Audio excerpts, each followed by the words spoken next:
In Saudi Arabia, we saw 4 different traits of Donald Trump on display today: the dealmaker, the peacemaker, the optimist, and the realist. Let's start with the dealmaker. The deals announced by the White House totaled around $283 billion for the U.S. The 2 biggest deals included Saudi Arabia's agreement to buy about $142 billion in military goodies from our defense industry, plus $20 billion for AI data centers and energy infrastructure. Good stuff. And the White House officials insist, look, they've only just begun.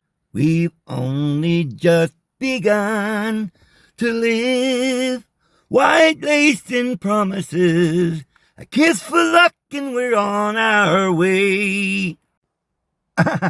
Oh man, my voice is a little scratchy today. Anywho, man, it's like, okay, they're setting this up. It's on the news. Pay attention. Here come the king. And, oh, out of nowhere, he's making a deal with Saudi Arabia. $300 billion. Well, I saw this coming even before Trump was in office. The Saudis have taken over the boxing. Completely taken it over. It's a billions of dollar, enterprise. And, people have been trying to take over boxing for a long time. There were criminal, like mafia style organizations, whether it was from Ireland or I think one was like Russia. I don't know. There's different groups. I think the one that's running it now is the people from Ukraine, because they've had the Klitschko's and now they got Usyk, which they claim won Fury fight twice, and the Joshua fight twice, which is ludicrous for anybody who's got any kind of mind left or able to see things clearly. If maybe when you watch those fights back, turn the announcer off, the guy that's constantly saying, "Oh, Usyk is so wonderful," and just watch the fight on your own, and you'll see that Fury literally took just about every round in that second fight. And in the first fight, he took about 8 or 9 of the rounds, and they just gave it to Usyk. But the thing of it is, it's all biased and it's all controlled. Everything, boxing, politics. So under the Biden administration, Saudi Arabia has been getting more and more powerful. They are not running their own country. We took them over. Well, I should say the Illuminati took them over, the worldwide Illuminati, the KGB, CEI, all these bad 3-letter words we're not supposed to say. By the way, it's still windy today, but I've gone into an area where I don't know the wind will affect it as badly. But yeah, we've got all these 3-letter nasty words we're not supposed to say, but we can certainly build these organizations up to take over the world. Oh, well, that's where we, brought in the Bushes and all these others who are like, oh, they're crazy. They're warmongers. They're taking out Libya, Syria, and Iran, and oh, it's crazy, and Israel's trying to bomb people, and we don't like it. Well, once this was going on for a long time, Iraq war and all this, then Trump comes in and dun, dun, dun, dun, he's going to have peace. He's a strong negotiator, but he's really for peace, but you've got to be strong. And here's what he's going to do to give the world peace. His first initiative over there is a $300 billion deal to sell the Saudi Arabians missiles and weapons and war and computer technology for the weapons. So if he's all about peace, why would the initiative be to sell billions and $300 billion worth of weapons to Saudi Arabia? And do you think that we would give them weapons to become a superpower or whatever it is that we're doing if we didn't want them to do that? You see, they're just our proxy. They've got some young kid with a beard and a turban over there that was, I guess, approved by the CIA to be the prince, or, the reigning prince. And he's like, okay, I'll be the reigning prince, but I'll just be quiet and let you tell us what to do, Mr. Trump. Well, under the Biden administration, it was all being set up.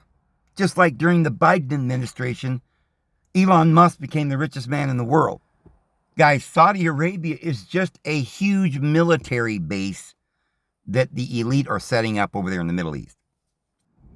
Perhaps we're paying them off to make them happy. We could just do it by force, right? But we've done that before, and that has its merits. But we're going to have the new one world government, and everybody's going to have the Abrahamic Accords. It's going to be all peace. But, in order to have this accord, we got to deceive and pull people in. So we'll pay these guys off, make them even bigger billionaires, make a big wonderland, a Las Vegas over there, tourism, billions of dollars, boxing industry, and we'll give them a lot of money, but that gives us now the right to set up a military base, or we can, have a presence even larger than, that's what we did in Iraq, of course. And now in Iraq, they're claiming they're independent, right? No, the Iraqis. Well, no, that's just a military base for the United States.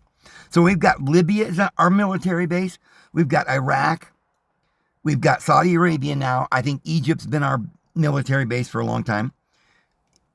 Jordan, Afghanistan, all these countries that you think is opposed, but it's like Kim Jong-un, the little rocket man, throwing up rockets and scaring everybody. And then that scares us, and then we give the government more authority to take more of our money and build more weapons, and it's a scare tactic. So Turkey, all these countries are run by the world elite.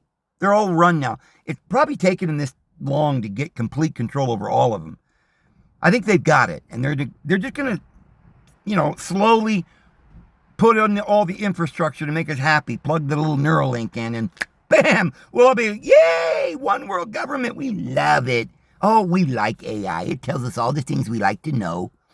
And, we like all this poison food. Well, we got games. Oh, man, we're happy as a little lark on a willow branch. But, we created, or the elite created Israel. And that's just another propaganda thing. I'm beginning to think that a lot of what they do is they do a lot of bad stuff, and we get all mad and scared, and then they trot somebody in to fix it, and we're all so happy. Oh, all the doomsdayers, and it's the world's coming to an end, and Orson Welles in 1984, and then boom, nothing happens. We've got all this wonderful pleasure and poisoned food and microwaves and going to the moon, and oh, it's so wonderful, and Disneyland, and a big wonderland in Saudi Arabia where we can go all watch the boxing fights. So it's beautiful. It's like, what? Who in the world said that the world was coming to an end? Huh, man, oh, look at the aliens. Who said that there are no aliens? Who said that there's a God? We've got aliens, and science is the answer. And we told you so. And we've got these amazing ships, and these aliens are so wonderful. They gave us these wonderful technological devices. So we're going to worship the aliens now. It's wonderful. So some of the things that they've been telling us, oh, the world's coming to an end. World War III's going to happen. And maybe it was all staged, and they don't really want World War III, although they might get it, because the Lord's prophesied it. Something may go wrong. Maybe there'll be earthquakes, and, something will happen, and the world will just end, regardless of what they want. But I think maybe what they're really trying to do is build up support for the one world government. And now that they've told us that all these terrible things are going to happen, they do this a lot. Like, oh, the weather's crazy, it's going to kill us. And now the weather will just get fine, right? Oh, there's too many wars, and now all the wars will stop. And we're like, oh, I guess they're wonderful people, and who can do battle with the beast while they'll worship it. I really think so. But yeah, we made Israel, and so we got them. When I say our military base, the elite, right? The ones who run the world, the people who own all the companies. And now we're going for Syria and Iran. He's making deals with them. I'm like, oh, well, I know we scared the crap out of you, but hey, if we offer you billions of dollars, will you let us take over your country and put a military base there? But we'll have peace. right? He'll get the Nobel Peace Prize. And he's doing the same thing with Syria now. We got another, oh, darn, we just wiped out Syria. Well, Trump's coming in and he'll make peace and we'll establish a big military base. And hey, democracy, economy, which what is that? It means we all run around being controlled by AI, sitting on our little 6x9 white prison cells, with a little microwave and a TV, looking at all the propaganda, eating all this garbage, just killing us, while they literally control the entire world. Oh my goodness. People don't see any of this, do they? Oh man. Remember Bush Sr. getting up and talking about the New World Order? Friends, this is it. It takes a little time. We need 1,000 points of light. We need negotiations. We need economic deals. We need the deal maker. Okay, but the deal maker is the guy that they put in, and it's a movie, it's a theater, and they go action camera. Okay, Trump, be the tough guy. You're fired, And that's the view that we have of our president, is the tough guy who can negotiate. And it's all about finance, right? It's not about war. It's about peace through strength. It's about being some kind of a negotiator, a strong man. They tear down Putin, but yet they're really building him up. They want you to get tired of the narrative that Putin's a bad guy. Putin's a billionaire communist, head of the KGB. He cannot be a good guy in the sense that, he's Jesus Christ? He's for peace? No. If Jesus Christ was running, he wouldn't run. Here's how Jesus Christ ran for the world leader. He said, love one another. Oh, you want to kill me? Well, he turned the other cheek and died on the cross willingly. Why? Because he would not fight. And he demonstrated to us that we should not fight each other. No one should fight their brother. And we shouldn't have wars. Oh, but we can, sell billions of dollars worth of weapons to a country of our choice that we built up and made our puppet. The whole thing's a big Las Vegas tourist trap. They're making all the money. Yay! Oil money, tourist money, boxing money. As long as you do what we say and when we say it. Because we're building a one world government. By the way, they're about to join the Abrahamic Accords. They probably held off because they wanted to make that moment count. Put it on camera and have Trump stand there and go click, click, click. Wow, he's wonderful. But if you don't think what I'm saying is right, let me just roll the tape just a little longer and you'll see what I'm saying. Boy, my voice is real scratchy. I don't know what it is. I've got kind of a scratchiness in my throat right now, so bear with me. But, and I've had it for a few days. Okay, roll them.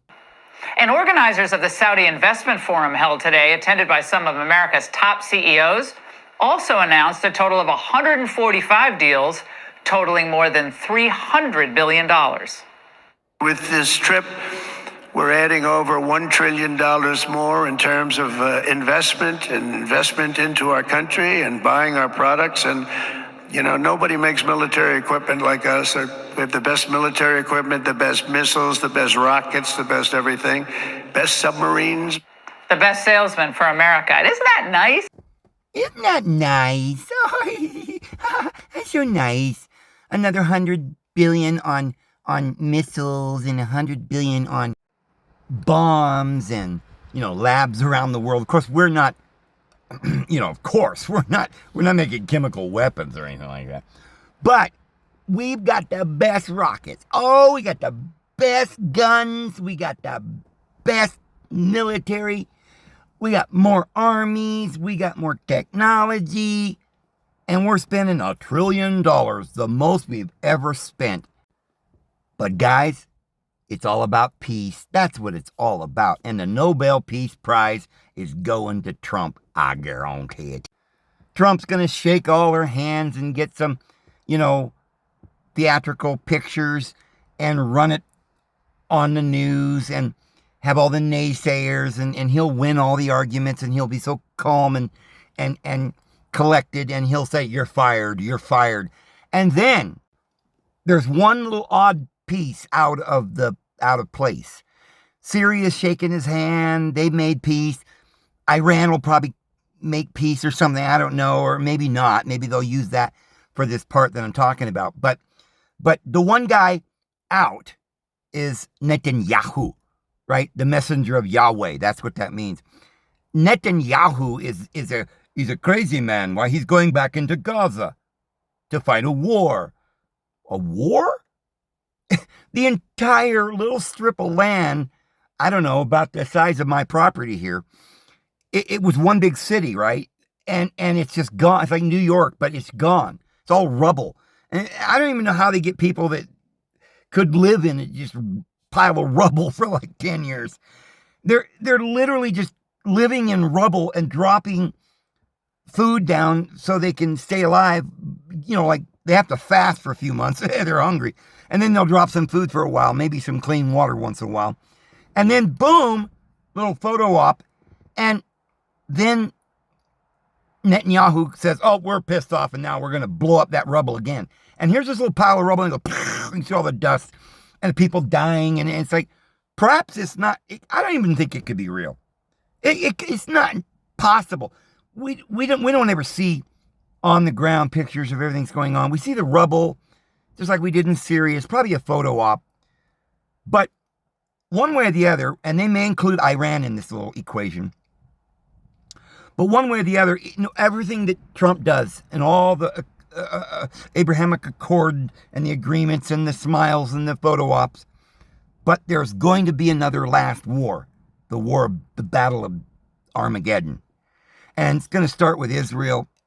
And I think they want that. I think they want to destroy that area there where the Dome of the Rock is, get rid of that, and start rebuilding the temple. So they'll probably go ahead and sacrifice the old red heifer. And then that will, start up a long-scale war with who? I don't know. But with an orchestrated war, probably, with all the players being bought and paid for, subsidiaries of the New World Government, and Hollywood, just like they filmed the moon landing fake thing, will film the fake war where they'll literally have a war, right, with Pakistan and India, every nation against nation, tribe against tribe, people against people, father against son. It's just in order to wipe out most of the world population with that famine and then pestilence. And that'll last, what they're assuming will be about 3.5 years. And then the great day of the war of God the Almighty will come. And then they'll think that they're going to win that. And then there'll be this new world order. But what'll actually happen is there will be a new world order, but it will be the new world order of love and peace and Jesus Christ sitting on that throne. They just don't know that part yet. Because during the last, session of that war, they'll see the Son of Man, Jesus Christ, coming on the clouds of heaven. And every eye will see him, even those who pierced him. And they'll be crying. And they will confess his name. And we will have not the 1,000-year reign, but the eternal reign of Jesus Christ upon this earth. But I digress. Let's watch a little bit more of this fiasco. Especially compared to what we had during Biden's 2022 trip to Saudi Arabia. I know it's late, but thank you for being here. Had a good series of meetings. Just finished more than 2 hours meetings with Saudi leadership here in Jeddah, meeting with the king for about a little over half an hour working session with the Crown Prince and all the ministers from the energy minister to the sports minister, all the way down the line. This trip is about, once again, positioning America in this region for the future. We are not going to leave a vacuum in the Middle East for Russia or China to fill, and we're getting results. Oh, really? 2 whole hours he met with people? Well, Biden's results were evident from the minimalist backdrop he had. Remember the greeting he received from the Saudi leadership, the fist bump? Meanwhile, the Saudis treated Trump with the respect he deserved. From the moment he walked down the stairs, I love the purple, from Air Force One, to the moment he departed. Dun, dun, dun, dun, dun, dun, dun, dun, dun, dun. Oh, that's a wedding march. I don't know. Well, there he is walking. Notice he's kind of doing the Putin thing with the one hand down by his side and the other hand in his coat collar. And he's kind of walking with that swagger. And the prince, like, they always got to wear this, I guess it's like, I don't know, it reminds me kind of like one of those things you see at a children's birthday party where they have this tablecloth, that they spread out, and it's got like little red decor on it. I don't know, maybe it's plaid or something, but you would always see, like sometimes you go into a diner and they've got this little plaid tablecloth.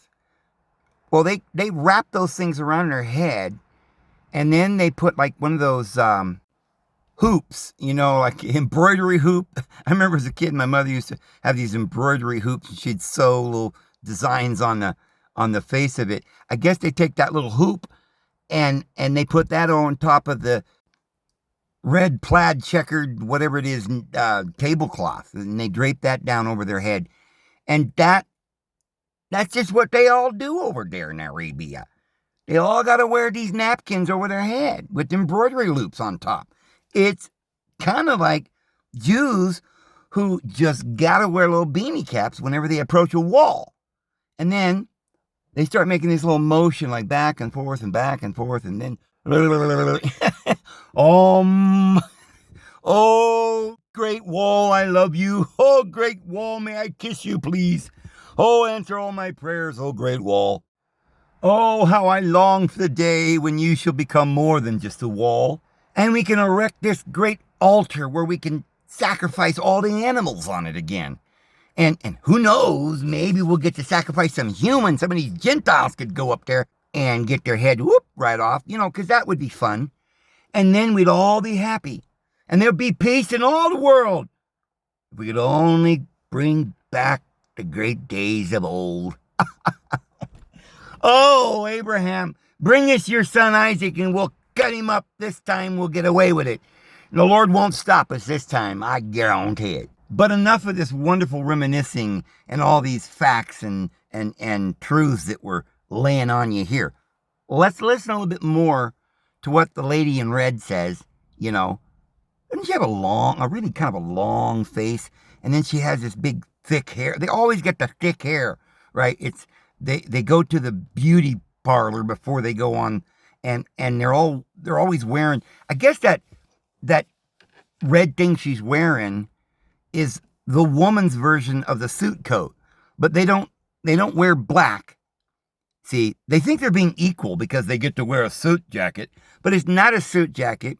It's a colorful red one, which means it's inappropriate. It's neither black nor is it white. Therefore, she's neither the vulgar judge nor the high priest, but just a clown wearing all the makeup. Isn't it pitiful that people do not understand, women do not understand, that as long as you keep wearing this clown makeup, you're just relegating yourself to some kind of little play toy for all the men who run the world. Just a clown and something that the elite can amuse themselves with. We'll have magazines with pictures of these women dressed up in their little clown suits and all their makeup, posing, and, we'll bid on them. We're like, I'll pay so much for that one. Let me see a little nipple. Oh, boy, I love that one. Oh, she's cute. Hey, man, you can get a lot of money selling your soul. But they used to call that prostitution. Well, not anymore, because we're advanced in this world. We're progressing. Human rights and liberation for the women, right? Now they can go prostitute themselves and feel good about themselves while they're doing it. And who knows, we might even bring back the pedophilia if you wait long enough. Oh my goodness, David. How could you say such things? It's appalling. It's shocking. What? Well, friends, I'm sorry, but on this channel, I just tell the truth, but I digress. So let's get back to the show, and we'll let Miss Little Red Riding Hood say the rest of what she wants to say. Yeah. Look, he didn't come to lecture Saudi Arabia, but to treat them like a real economic power. This is why the investment forum was such a masterstroke. Well, you got to give her that. It was a masterstroke. And I don't mean going to the hospital on that one. But, yeah, sorry, broke in there. I shouldn't have done that. Back to the lady. Let's respect her and listen to the rest of what she's got to say. Because it benefits American workers by pushing more money into the United States. I'm sorry, I got to break in here again because, I want to impress upon you just how important, and she eloquently, I have to hand it to her, so very eloquently she's expressing this truth that we've just got to push the money. That's the entire object of the lesson. All right. Sorry. Back to the Little Red Riding Hood. And the gathering included America's biggest corporate titans from Uber, Google, OpenAI, Palantir, and many others around the world, like Jensen Huang from NVIDIA. Oh my goodness. Palantir? Old Jensen Huang from NVIDIA? Are you kidding me? Trump pulled these big names out of his hat and brought them to the show? The Wing Ding? Oh my goodness, it's like the Grammys or the Oscars. They all kind of go up there on the stage and take a bow. Of course, nobody dares to step in front of the master, right? You're fired. But yeah, it's a beautiful thing and everybody's watching. And it's all on primetime television. $19.99, and you don't even have to have HBO or cable. Get it right on your phone, buddy. Anywhere, any place, at any time, for everyone. Cheers. Where is Jensen, by the way? Where is he? He's standing here. Where is he? I just saw Beth. Thank you very much, Jensen. I mean, Tim Cook isn't here, but you are. What a job you've done. He said he's got 99% of the chip market. I don't know. That's not easy to beat. But what a job you've done. Thank you. We are proud to have you in our country. You know that. Thank you for the investment. But it wasn't just Trump the deal maker. It was Trump the peacemaker. Saudi Arabia may not have wanted to hear this, but Trump needed to say it. It's my fervent hope, wish, and even my dream that Saudi Arabia will soon be joining the Abraham Accords. I think it'll be a tremendous tribute to your country. And it will be something that's really going to be very important for the future of the Middle East. I took a risk in doing them, and they've been an absolute bonanza for the countries that have joined. And Trump even offered an off-ramp to Iran with a warning. If I can make a deal with Iran, I'll be very happy if we're going to make your region and the world a safer place. But if Iran's leadership rejects this olive branch and continues to attack their neighbors, then we will have no choice but to inflict massive maximum pressure, drive Iranian oil exports to zero. The choice is theirs to make. We really want them to be a successful country. We want them to be a wonderful, safe, great country. But they cannot have a nuclear weapon. This is an offer that will not last forever. Oh, I love that. It's not going to last. Better act now. So, enraging the forever war crowd, Trump has even said he'll meet with Syria's new leader. Now, mind you, we haven't had normal diplomatic relations with Syria in over a decade. And since 1979, they've designated them a state sponsor of terrorism. Yeah, what? I thought the United States was the one sponsoring all the terrorism. Oh, my bad. I thought it was us, but maybe that little country that's being blown to smithereens about every 5 minutes. And maybe possibly they thought they were trying to defend themselves, but they weren't. Of course, they're the bad guy. And you got to understand, we're the ones just trying to help you. We're just trying to help you, Iran.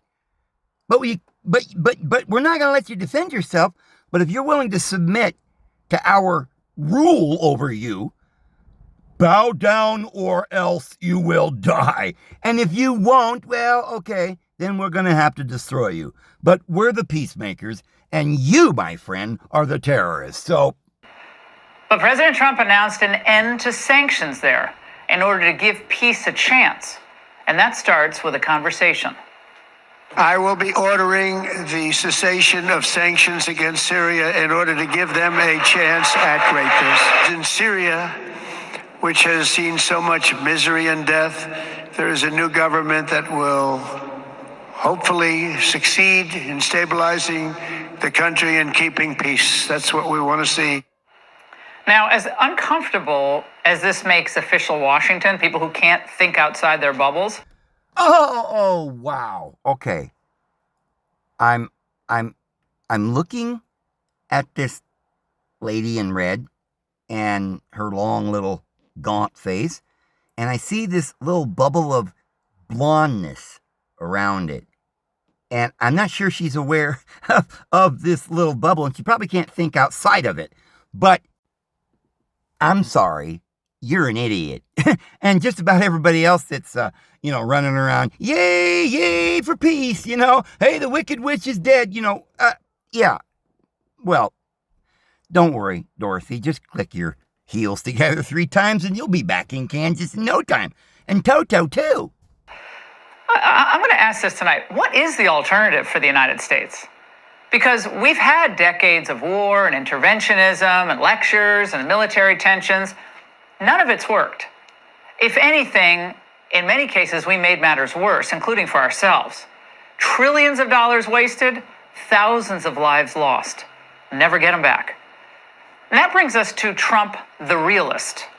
Now, as much as we'd like to think that we have power and authority, enough of it, to order around the rest of the world, it simply doesn't work. Well, correction. It except for Iran, okay? We can tell them what to do, and the Houthis and the Tutsis, but no, our philosophy is going to be, we can't push people around or judge everyone unless they piss us off, and then, of course, we will. If you make us, then we'll just, like a dog, return to the old vomit, if you know what I mean.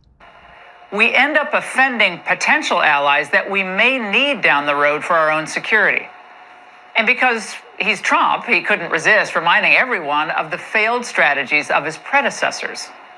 In recent years, far too many American presidents have been afflicted with the notion that it's our job to look into the souls of foreign leaders and use U.S. policy to dispense justice for their sins. It is God's job to sit in judgment, my job to defend America, and to promote the fundamental interest of stability, prosperity, and peace. That's what I really want to do.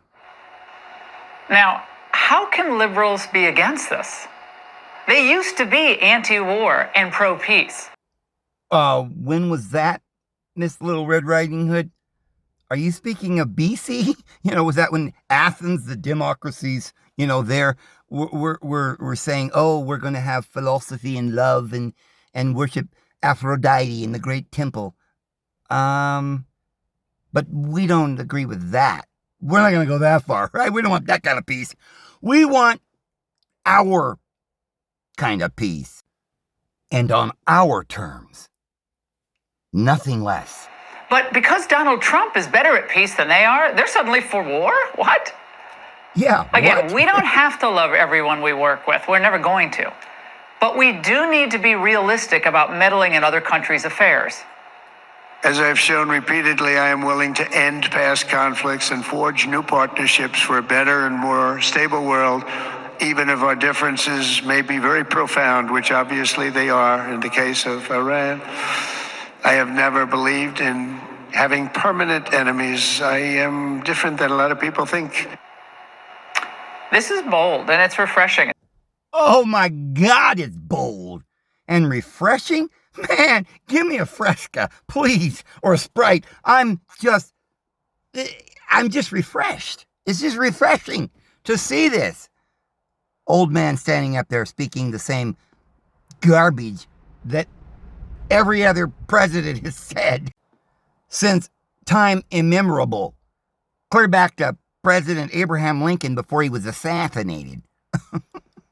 It's totally something we haven't seen before from an American president. It makes a lot of people uncomfortable, but not I. Finally, undergirding all of this is Trump, the optimist. Like, why condemn America to the unsuccessful policies and strategies of the past? Why not chart a path that is uniquely focused on making America stronger? Why not? More prosperous? And it would be nice, a little happier, get along a little bit better. A little bit. And that may require new partnerships for a better future. Before our eyes, a new generation of leaders is transcending the ancient conflicts of tired divisions of the past and forging a future where the Middle East is defined by commerce, not chaos, where it exports technology, not terrorism, and where people of different nations, religions, and creeds are building cities together, not bombing each other out of existence. We don't want that. Yeah, we don't want that. Ain't nobody got time for that.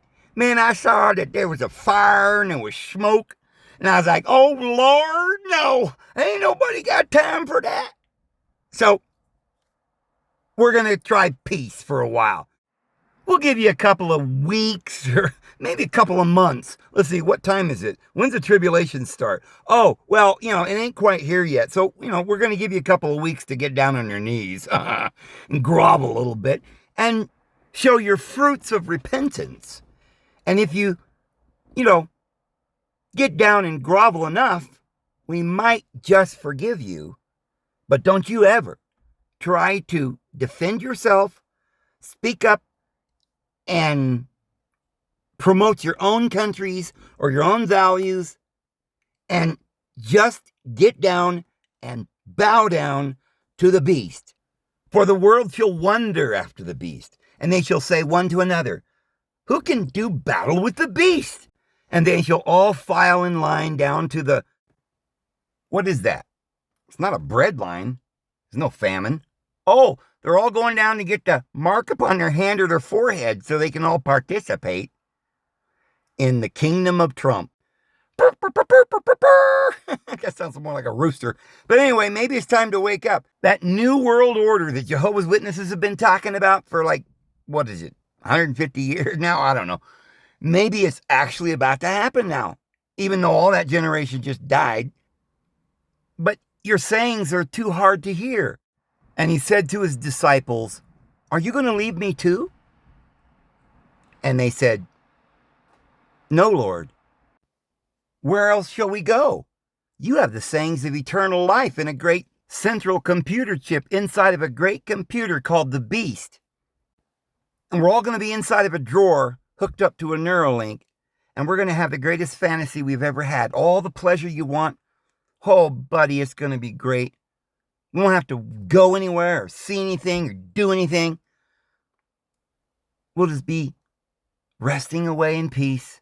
They'll feed us intravenously all of our medications and a little whiskey too, And, hey, everything will be great. Don't you worry. Anyway, I think I'll leave it there, guys. We're going to cut this short because ain't nobody got time for this. I'm going to go ahead and go. Hope you have a wonderful evening. The Lord will bless you. His grace and His peace be with you all. We'll see you tomorrow. Have a good one.